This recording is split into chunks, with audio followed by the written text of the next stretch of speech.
Bismillahirrahmanirrahim. Assalamu alaikum wa rahmatullahi wa barakatuhu.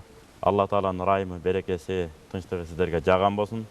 Bugünkü sizler menen öte turgan temabız ilim alуунун zarılçılığı degen temada bolmokçu. Andıktan Allah Taala bardığыбызга пайдалуу kılgan bolsun. Urmattуу tele görүүчүлөр. Bul boyunca Allah Taala Kur'an'da mınday deyt. Bismillahirrahmanirrahim. هل يستوي الذين يعلمون والذين لا يعلمون صدق الله العظيم. Savattуулар менен саватсыздар барабарбы деп, албетте барабар болбойт деп. Ошондой эле Куран деген сөздүн өз деле мааниси окуу деп түшүндүрүлөт. Курани Карим, гыйык окуу. Бул Кораа деген сөздөн чыккан. Ошонун түздөн түз Куран деген аталышы өзү илим болсо, birinci düşkön ayattagы икра окуу деген аят түшкөн. Бул деген сөз саваттуу, билимдүү бол деген сөз. Башка bir аятта келет. Яхья алейхиссаламды дагы Алла Таала мындай деп айтат. Бисмиллахир-рахманир-рахим. Я Яхья худил китаба биқувватин. О Яхья, илимди күч менен, аракет менен ал деп. Анткени себеби илимди алуу бул өтө кыйын. Окуйм деген адам окуй бербейт экен, өтө сабыр кылыш керек болот. Китепти китепке байлап, бир китептин маанисин экинчи китеп менен толуктап, ошону окуп чыгуу үчүн аягына чейин аябай чоң эмгек керек. Керек болсо душка канча жолу чайканып чыксаңыз дагы денеңиз кычыша берген учурга чейин барышыбыз мүмкүн. Мисалы, имам Муслим илим окуганда курсагынын ачканын да унутуп койчу экен. Ушунчалык катуу окуган. Бул ачка өлүп калбасын деп, берки жанында байкаган кишилер идишке курмадан салып алып барып берип койчу экен. Ошону жеп ал мындан, жебесең ачка өлөсүң деп койду. Ана макул, аны да карабай алып жей берчү экен. Канча көп берсе аны деле жей берчү экен. Тойгонун да билчү эмес, ачка калганын да билчү эмес дейт. Ушунчалык илимге болгон берилүү бекем болгондуктан. Андан кийин Имам Бухаридин да керемет сөзү бар экен. Ал-илму qabla al-qawli wal-amali. Ар бир сөздү сүйлөөрдөн мурун, ар бир ишти жасоодон мурун, ошол сүйлөй турган сөзүңүздүн, жасай турган иш аракетиңиздин илимин алуу зарыл деген. Себеби дегенде бүт нерсе сабатсыздыктан, караңгылыктан келип чыгат эмеспи? Бул боюнча да Имам Шафии айтат: 40 аалымды, 40 билимдүү адамды бир эле далил менен жеңдим, бирок 40 далил менен бир сабатсыз адамды, жахил деген сабатсыз адамды жеңе албай койдум дейт. Дагы башка сөзүндө айтат: кандай гана адам менен талаш тартышпайын жеңдим, бир гана сабатсыз адамдарды эч жеңе албай койдум дейт. Чечмелеп айтканда дейт, сабаттуу адамдарга оюмду жеткире алдым, сабатсыз караңгы адамдарга деги эле оюмду жеткире албай койдум деп. Ошондуктан ата илимди болсо, эне илимди болсо, коом билимдүүлүккө айланат экен да, билимдүү адамдарга. Натыйжада илимдүү, билимдүү үй-бүлөдөн ошондой тыкан, эл баккан, журт баккан улуу аалымдар, каарылар жана мамлекет үчүн, келечек муун үчүн мындай түшүнүү менен амал кылып жана пайдасы тие турган улуу инсандардан чыгышы толук ыктымал экен. Мына аалымдардын өмүр баяндарын карасак, бүт баары ата теги динге да бекем болгон, ошондой эле эмгекчил болгон, аракетчил болушкан. Мисалы, Абу Ханифа рахматуллахи алейхтин өмүр баянын карай турган болсок, бул башында өзү соодагер болгон. Соодагер адам билесиздер, өтө кыракы болот, психолог болот. Бирок устазы жолдон баратып көрүп калып, сен илимге кирбейсиңби деп, илимге кызыктырган. Сенден көп нерсе чыгат деп. Мына ошентип отуруп анан илим алат, илим үйрөнүп, анан устаз деген ушунда саяпкер болот экен, жылкынын тили менен айтканда, куштун тили менен айтканда мүнүшкөр болот экен, адамдын тили менен айтканда сынчы болот экен. Мына ошол ар бир шакирттин өзүнүн нугуна, деңгээлине, аракетине, дараметине жараша устаз эмне кылат экен, багыт берет экен. Мисалы, ушуга эле улай Имам Бухари, Имам Малик рахматуллахи алейхи келип, мен илим алам, фиq илимин окуйун дедим эле десе, эмне дейт? Анта ласта би ахлил фиq. Сен фиqка эмес, сен тескерисинче хадис илимин жыйнаганга, пайгамбардын осуяттарын бардыгын чачыранда эмес, ошону бир нукка салганга сен талантың, эмгегиң жетет. Сен андан көрө хадис илим менен алектенбейсиңби деп Имам Бухариди эмне кылган? Хадис илимине бурган. Мына хадис илим боюнча эң алдыңкы орунда, биринчи орунда турган ким? Имам Бухари. Мына Имам Малик рахматуллахи алейхтин себеби менен жалаң хадис илимин эмне кылган? Аягына чейин иликтеп, жиликтеп чыккан. Мүчөлөп чыккан, тимеречи, жиликтеп. Mına qaylele Abu Hanifa rahmetullahi okuyasına geleli. Oşentip İmam Abu Hanifa Hammad ibn Abu Sulayman rahmetullahi aleyhten ilim alat. İlimdi uşunçalık tereң alat. Bolgondo da 40 жылда ilim alat. Жалпы ustazları 4000'e жақын ustaz болған. Bir ustazға чектелген емес. Kim ilimdi, bilimdi deseler ошондон барып сабагын алып, илимин үйрөнүп кете берген. Ушунчалык аракетчи, тырышчак болгон. Күндөрдүн биринде ошол устазы бир жака сапар тартып чыгып келиш керек болот, бирок элдерден суроо жооп келип турат да. 80ге жакын суроо келет. Ошол суроого мейлен мен жооп берип турайын деп анан жооп берет. Устазы уруксат берген болот. Анан 80 суроо түшкөн болот, 80 суроого жооп берген болот. Анан устаздын алдына келгенден кийин таштайт. Мынакей мага сиз кеткенден 80дей суроо келди. Бардыгына жооп бергенге аракет кылдым. Бир текшерип берип коесузбу дейт. Ошондо 60дайы туура болот дагы, калганы туура эмес болуп калат. Ошондо анан имам Азам рахматуллахи алейхи түшүндүрүп берет. Көрдүңбү, муну далилди мындай кылып колдонупсуң, муну мындай эмес, мындай кылып айтсаң болмок. Ал эми муну далилдериң туура дейт. Ошондо имам Азам рахматуллахи алейхи айтат, биз Ханафи мазхабындабыз го. Ошо имам Абу Ханифа айтат, устазым бул дүйнөдөн о дүйнөгө сапар тартмайынча эч качан суроого жооп бербейм деп өзүм сөз бердим дейт.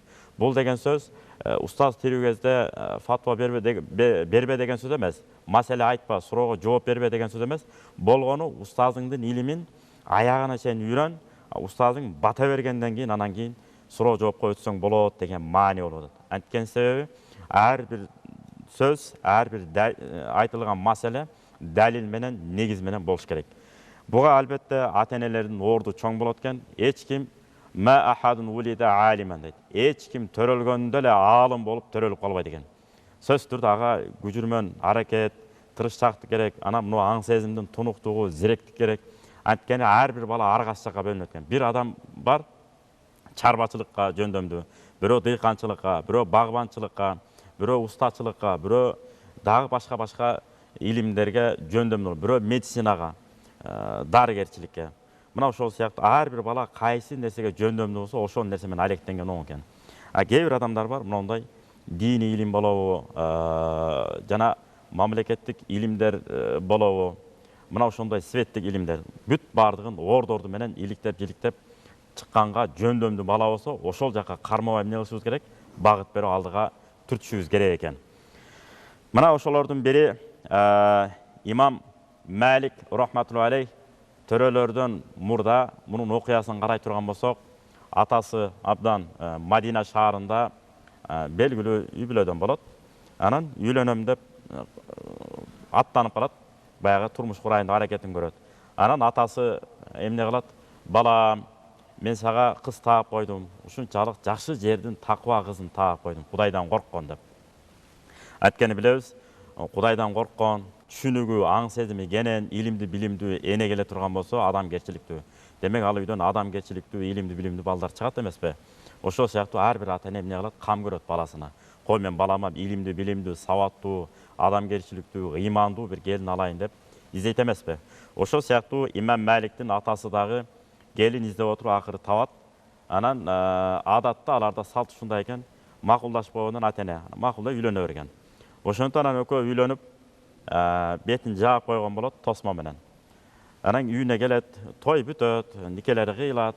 Анан эми мындай жүзүн ачып көрсө, имам Маликтин атасынын өңү бозоро түшөт. Маанайы бузулуп кетет. Ошондо анан энеси байкап калып айтат, мени көрүп маанайыңыз бузулуп кеттиби дейт. Мен сизге бир суроо берейин. Өзүңүз байкасаңыз дейт. Не бир баалуу таштар бар, алтындар, күмүштөр, жана башка баалуу таштар. Караңгы жерге бекитилген. Бермет таштар, кара деңиздин түп жагына бекитилген. Ошол жактан суу алып чыгылат. Ошол сыяктуу келечектеги алтын мыкты урпактарыңыз менин кара өңүм серт, адамдын өңү суук деп айтты, адамдын өңүн серт деп айтабыз. Мен өңүм серт деп атасыз, ошондой карап атат окшойсуз. Менин ичиме бекитилген. Келечекте мен мыкты балдарды сизге тарбиялап берем дейт. Дегенде анан көңүлү жубай түшөт дагы, жиби түшүп, туура эле деп туруп анан Кудайдан корккондугун, такыбалыгын, берилгендигин, адамгерчилигин карап, макул эми жашоону уланта беребиз деп, анан ошентип жашоону улантышат. Баягы кыргызда макал бар эмеспи? Сүйгөнүң болсун капкара, жүрөгү болсун таптаза деп. келди кеттини, куда сөөктү, дос тамырды, дегеле кандай гана меймандын түрлөрү болбосун, ордорду менен сыйлап, ордорду менен узаткан эне боло турган болсо, ал үй эмне болот? Тынчтыкка, берекеге бөлөнөт эмеспи? Анан эми кыргызда дагы сөз бар, ашың болбосо да кашың болсун деген. Кашы мындай волна болуп, толкун болуп, чимирип турса, жактырбай турса, көзгө дагы башкача көрүнүп калышы мүмкүн. Ал бала менен, ал келиндин ортосунда төрөлгөн баланы дагы кайната менен кайнене баккысы келбеши мүмкүн, керек болсо көңүл ооруп калбасын деп эле карап да коюшу мүмкүн. Ошондуктан ар бир эне, келин, бала, ата бардыгы бири-бирине эмне болгон? Байланган. Мындайча айтканда эркек киши аманатка бекем, кыянат кылбаш керек, өзүнүн аталык вазифасын аткарыш керек. Ошондой эле аял киши дагы аманатка бекем, кыянат кылбаган, ар бир тазалыгын, илим билимин бардыгын ордуна коюш керек. Мына ошол сыяктуу Имам Маликтин апасы менен атасы жашоо уланат. Анан арадан бир аз убакыт өтүп өтпөй, баары бир мен башкача аял алышым керек болчу деп, Имам Маликтин атасы бир аз өртүрөөк, курчураак киши болгон. Мадина шаарын тыштап алып, башка жака кетип калат. Ортодо эки риваят бар, 18 жылдан дейт, кээ бири 20 жылдан дейт. Баягы 18-20 жылдан кайра кайтып келет Мадина шаарына. Бирок алтындарын жөн эле тыштап алып кетип калбаптыр ал дагы. Алтынын, жана күмүш, жана башка байлыктарын тыштап, кыйналып калбагыла мен келгенче деп тыштап коюп кетип калган болот, жашагысы келбей. Анан ортодон баягы 18-20 жыл өткөндөн кийин келип, Мадина шаарына баш багып, мындай караса, бир жап-жаш жигит ушунчалык элдин баарын муютуп, өзүнө тартып, элге илим берип аткан болот. Сахабалардын илимин жыйнап алгандарды табиин дейт, табииндердин илимин жыйнап алгандарды таба табиин дейт да. Ошо Имам Малик, Абдулла ибн Мусайяб деген табииндер өткөн. Ошолордун да илимдерин баарын жыйнап алган кези болот. Ошондо Мадина шаарында, ажылык баратында көрүп атасыздар. Ошо Мадинага барып атасыздар. Ошол мечитти толтура, адамдар толтуруп алып таалим берип аткан болот. Анан акырын сурайт. Бул жигит кайсы жигит, кимдин баласы десе, эми жаштар тааныбайт да, баягы 50 жылда эл жаңы, 100 жылда жер жаңы дегендей, ортодо көп жыл өтүп кетти, анан жаш балдар чоңойду дегендей. Жашыраак баладан сурайт. Сураса ал айтат, ой, мына жакта бир такыба, жакшы аял бар. Ошонун баласы, атасы начар киши дейт. Ошол тыштап алып кетип калган экен, ошонун баласы бул дейт. Абдан жакшы, илимдүү аалым ушул дейт. Анан уялып, баласына мен сенин атаң болом деп айта албай, эмне дейт? Ассаламу алейкум дейт. Сиз коноксузбу дейт. Ва алейкум ассалам учурат, коноксузбу дейт. Мен конокмун дейт. Анан кандай кылабы дегенде түшүнүп калат Имам Малик. Бул мейман жата турган жери жок экен деп, жүрүңүз мен менен дейт. Анан үйүнө ээрчитип барат. Жүрүңүз эми үйгө кириңиз десе, жок, мен үйгө кирбейм. Канчалаган жакшылыктар бар, жамандыктын ичине бекилген деп, апаңа салам айтсаң дейт. Апаң билет дегенде анан Имам Малик ойдо жок эле үйүнө кирет дагы, апа, эшикке бир конок, чоочун бир конок киши келди. Анан сизге салам айтты. Канчалаган жаман нерселер бар, жакшылыктын ичине жашырылган деди, апаң өзү түшүнөт деди го десе, ой, атаңар келип калган турбайбы, чыккыла деп, эки баласын тең алат, эшикке чыгарат. Бир риваят эки балалуу болгон дейт. Имам Маликтен кийин мурун бир бала төрөлгөн дейт, кээ бири кийин төрөлгөн дейт. Баскыла атаңар келиптир деп. Караңыз, ортодо 18 жыл, 20 жыл өтүп кетсе дагы, атасы жөнүндө бир да жаман сөз айтпагандыктан, балдары душман болгон эмес өз атасына. Эмне деген, баягы жакшысын ашкерелеп, жаманын жашырып деген сөз бар эмеспи?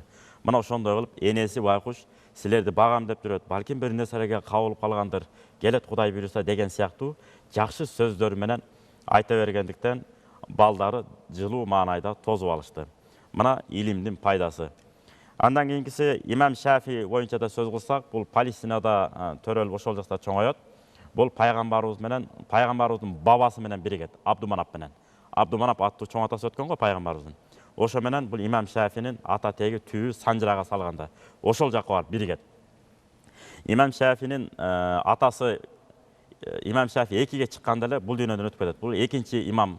Биринчи имам Абу Ханифа жөнүндө айттык, экинчи имам Малик жөнүндө айттык, эми үчүнчү мазхаб башчы Имам Шафи жөнүндө айтып атабыз. Имам Шафи ошентип бул дүйнөгө төрөлөт. Төрөлгөндөн кийин 2 жашка жеткенде атасы бул дүйнөдөн о дүйнөгө сапар алат. Кош айтышат, мындайча көз өтүп кетет. Анан Имам Шафинин апасы өтө кыраакы, мыкты эне болгон болот, такыба. Анан бул өз ата тегинен ажырап калбасын, өзүнүн ата теги маданиятынан артта калып калбасын. Болбосо Палестина деле мусулман, тигил жак деле мусулман. Жок, өзүнүн ата теги жагын апарайын Меккеге деп анан Меккеге көчүп барат. Меккеге көчүп барып ошол жерден эмгек кылат. Жашы 7-ге жеткенде имам Шафи өзі айтып береді риwayatында. Менің жашым 7-ге толғанда Құранды жаттап бүттім. Ал эми bir риwayatта 10 жаш десе, bir риwayatта 11 дейді. 10 жашында, 11 жашында Муатта китебин толугу менен жаттап бүткөн имам Маликтин китебин. Анан ушунчалык илгир, зирек жигит болот. Анан апасы мен баламды окутушум керек, илим билимге багыт беришим керек, кам көрүшүм керек деп эмне кылат?